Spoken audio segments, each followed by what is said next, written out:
Hello everyone, warm welcome. It is time to master investments and I am Priyanka Bhatia from Women on Wealth. Child's higher education, child's marriage is one of the important many of the financial goals that we have, especially us married women or single women, and we want the best for our child. Today we are going to talk about some mistakes, at least 6 of them that you can avoid while you're investing for your child. So like I said, nobody wants to deal with any kind of shortage of funds when our child is going for higher education or when he or she chooses to marry. And it's fine if they don't marry. I'm also marrying late according to some standards, but yeah, we all want that money to be around us, with us. So here are some mistakes that you can avoid while investing your money for your child. Hi Kaveri, Nidhi, Prerna, good morning my people, warm welcome. So number one mistake to avoid is to understand your child and his or her education goals. Now every child doesn't want to become an engineer, a doctor, a lawyer.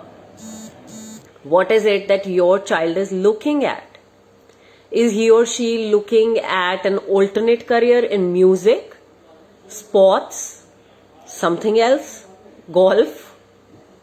And that will require a significant amount of money as well. Just to give an example, one of the women we were interacting with shared that her child was a national level gymnast, about 13 years old, and he wants to go to the US for some coaching for the Olympiad. So not only it's about, sending him to Olympiad, but all that build up to the Olympiad. So all this calculation, understanding the needs of the child as the child grows and understanding the amount of money that the child will need over time to really make it to the career that he or she wants to make it to. So that's number one, really understanding your child, really going beyond all the traditional ways, traditional education, engineer, doctor, lawyer, and understanding your child and really then preparing from there. So that's step one. Step two is the mistake. The second mistake that people often make is they will calculate the wrong amount for the goal.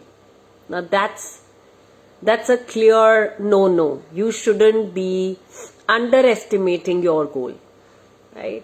It's okay to overestimate, but do not underestimate, and you will underestimate your goal if you don't take into account inflation. So inflation, for women who understand Hindi, is called mehengai. It's when you're spending more money to buy the same quantity of products and services. Now, education inflation is the highest in the country. It's about 10 to 12%, even 15% in some cases. So calculating the future value as per say 5-6% inflation or 7% inflation will not be enough. You got to really calculate the future value of the money that you will need for your child's higher education or marriage. You need to calculate that as per education inflation, which is high. Not the marriage fund, but yeah, the education fund you need to calculate from there. So, yeah. And well, that was also the third mistake that people make. People take the consumer inflation, they don't take education inflation into account when they're calculating the money.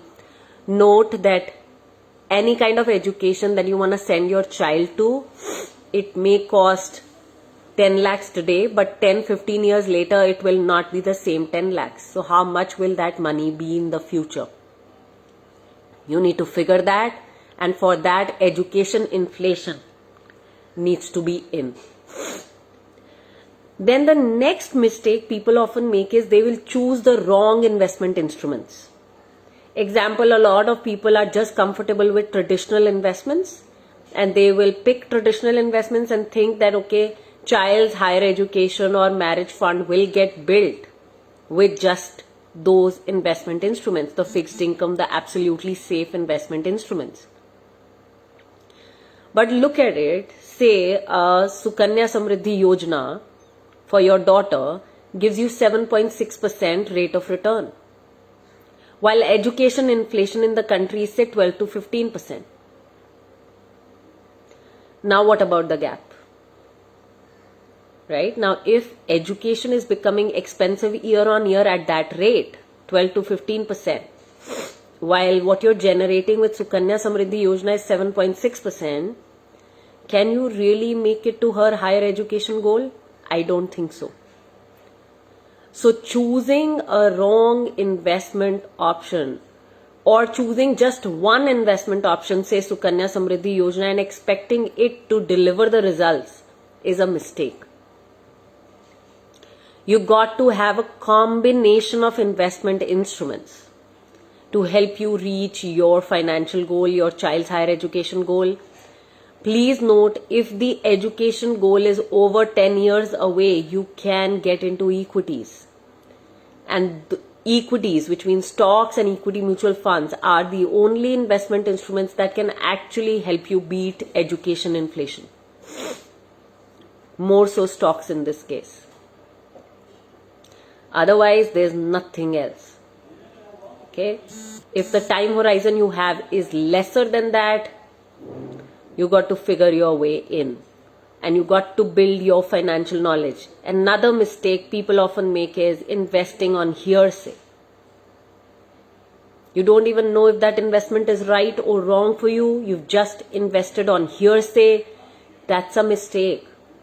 Don't make that mistake. Learn, then invest. Otherwise, don't invest. As simple. Starting late with your investments. A lot of people keep telling me, oh, I have a lot of time to retire. Oh, I have a lot of time for my child to grow up. Oh, we have not even conceived the child yet, so forget it. We have a lot of time for it. Well, not really. So even before you conceive the child, I think you got to start preparing for the child's higher education. Upbringing, education, marriage, all of it is going to cost a lot of money. And you can't be telling yourself, I will do it one day, someday. There is time to it. Let me do this later. The habit of procrastination will not work here. So yeah, starting late with your investments, thinking there's a lot of time, jump in now is what my invitation is. And keep increasing the amount that you're investing as your child grows, as your income grows. Don't wait that, oh, the money will multiply and I will have all the money to make it to my goals. Don't make that mistake. Allow yourself, give yourself the liberty to keep increasing the investment amount. Also, there are some other mistakes I want to talk about, like spending too much money on toys, giving into peer pressure. Oh, because that friend gave that kind of a gift, I or we should also give that. You know, we should also organize so many play dates. Or we should also do this and that. Getting into peer pressure is a big, big mistake. So yeah, that's what it is. These are all the mistakes that you can avoid while you're investing for your child. Start typing. What are you getting, everybody? What are you understanding today? Hi Usha, Meera, Gayatri, Arpita, Akhila. How much inflation to consider for education? Yeah, 12%, 15% easily. Tanvi, Usha, Prerna, thank you everybody for answering that. So what is everybody taking away? What are you learning today? Start typing. Hi Sonika, good morning.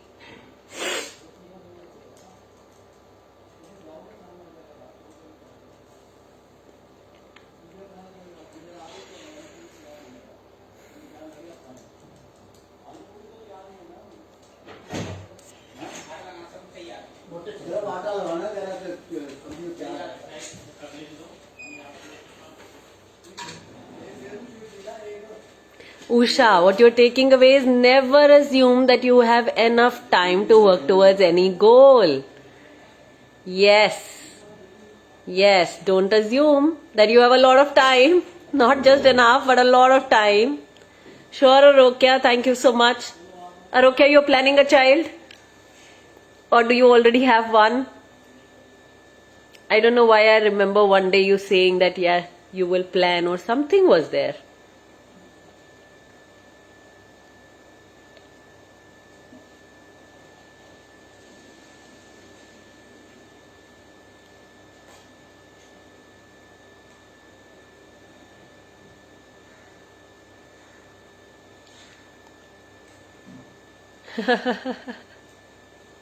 Prerna is saying what she's going back with is, I can't have a ho jayega kind of attitude for my child's education.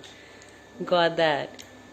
Got it, Arokya. You're expecting one soon. Tanvi, you need to break your kids' education into short-term, long-term sections. Consider inflation for after 7 years from now for his education and then start investing. Sure, go for it, Tanvi.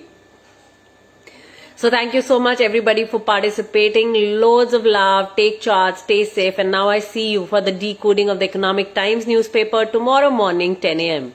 Till then, stay tuned and keep working on your money life. Loads of love.